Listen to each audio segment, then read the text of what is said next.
First, the good news: when you lose fat, it's not just your belly, you'll lose fat wherever it sits in your body, including your chest, waist, thigh, arms, etc. What follows is the results of years of experience and a lot of failure. Losing fat is hard and there are a lot of myths. I've tried many and failed, taken the time to do the research and find out what really works.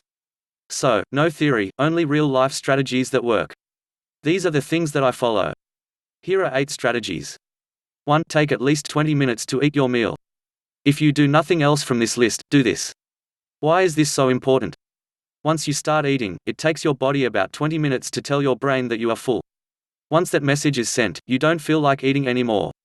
Sadly, most of our meals don't last that long, so we tend to overeat because we eat fast. So, slow down. Ways to do this. Put down your fork, spoon after every bite.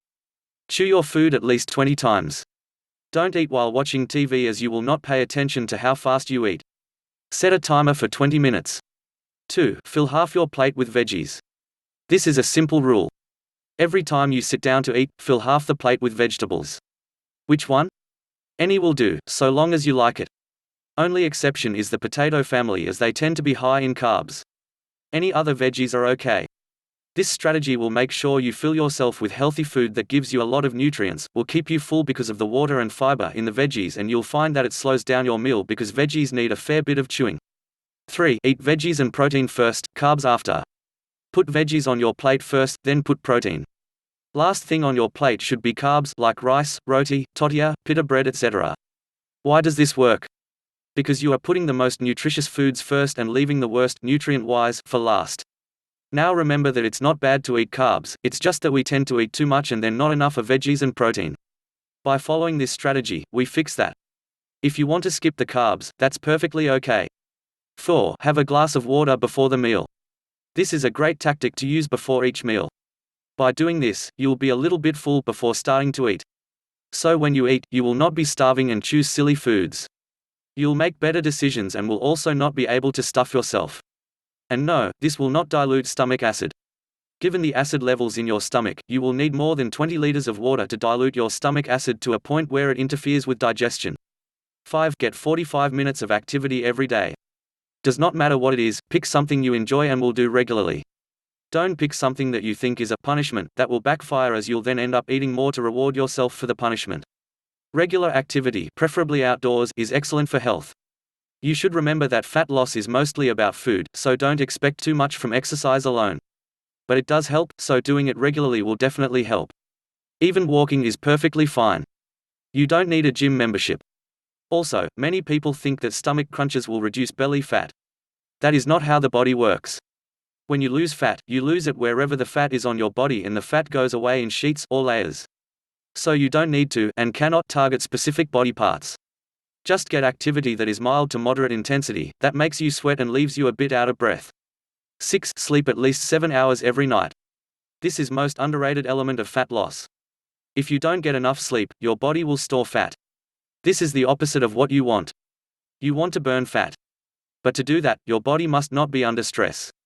Not getting enough sleep equals stress. So, stop stressing your body and get more sleep. For most adults, the recommendation is 7 hours or more every day. And you cannot catch up just over weekend, consistency matters.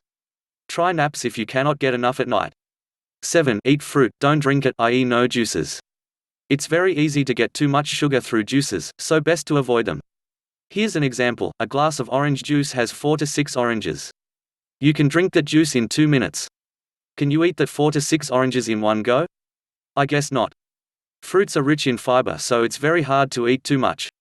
That's nature's way of keeping you in check. But when you juice it, you take out the fiber, so it's mostly sugar and water. Which is why you can overdo it and drink a lot of calories very quickly. So, avoid juices, have the fruit instead. 8. Eat nothing from a packet or box, i.e. no processed foods. Processed foods are really not very good for you. They have many added ingredients. These are there for 2 reasons. To give the food a long shelf life, to trick your brain into wanting more. Remember, no one can eat just one. These foods have a specific mix of salt, sugar and fat that tricks your brain into wanting more. It's like an addiction. And these flavors are developed in a laboratory by scientists. Is that the kind of food you want to eat? So be smart about such foods and give them a miss. Your body will thank you. How not to try and lose belly fat? Don't rely on magic fixes like lemon water, teas, detox diets, random supplements. Internet diets, count calories and not pay attention to food quality, starve yourself, overwork yourself with too much exercise, that is bad stress. You can also check some best training for reducing belly fat. Check out the description first link for more information. So that's it for today. Keep watching and keep sharing.